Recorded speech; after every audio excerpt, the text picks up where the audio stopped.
Audio Jungle.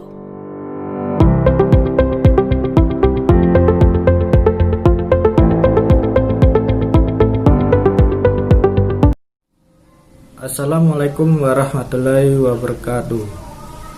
Perkenalkan, nama saya Nur Siddiq Abdurrahman, NIM 19601015, Prodi Pendidikan Bahasa Arab semester 3.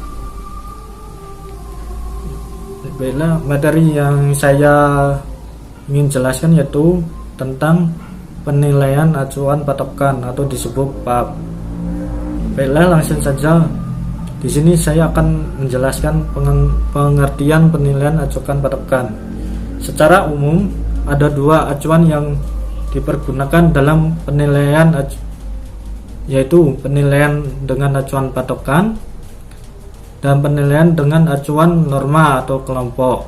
Selanjutnya, penilaian acuan patokan disebut dengan PAP dan penilaian acuan norma disebut dengan PAN. Menurut Bambang dan Sunani, penilaian acuan patokan adalah penilaian yang dalam menginterpretasikan hasil pengukuran secara langsung didasarkan standar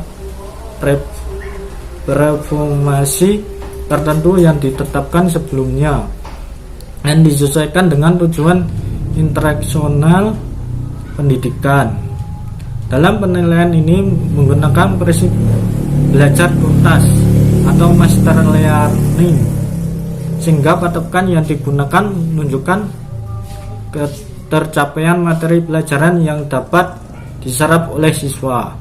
Dengan kata lain, penilaian acuan patokan merupakan penilaian dengan diserap standar ketuntasan yang dapat dicapai oleh peserta didik.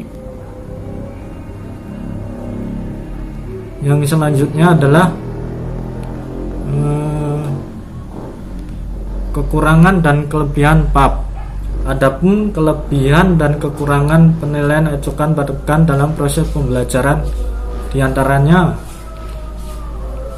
kelebihan PAP diantaranya adalah hasil penilaian dengan menggunakan pendekatan PAP merupakan umpan balik yang dapat digunakan guru untuk mengetahui sejauh mana tingkat penguasaan siswa terhadap materi, apakah tergolong tinggi, cukup atau rendah.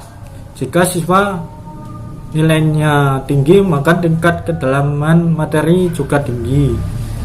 Begitu pula sebaliknya, jika nilainya rendah, maka tingkat penguasaan materinya juga rendah.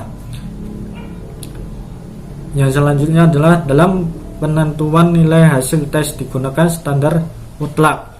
Sangat cocok diterapkan pada tes formatif, di mana guru atau dosen ingin mengetahui sejauh mana peserta didik telah terbentuk setelah mengikuti program pengajaran dalam waktu tertentu, sehingga guru atau dosen dapat melakukan upaya-upaya yang dipandang perlu agar tujuan pengajaran dapat tercapai secara optimal.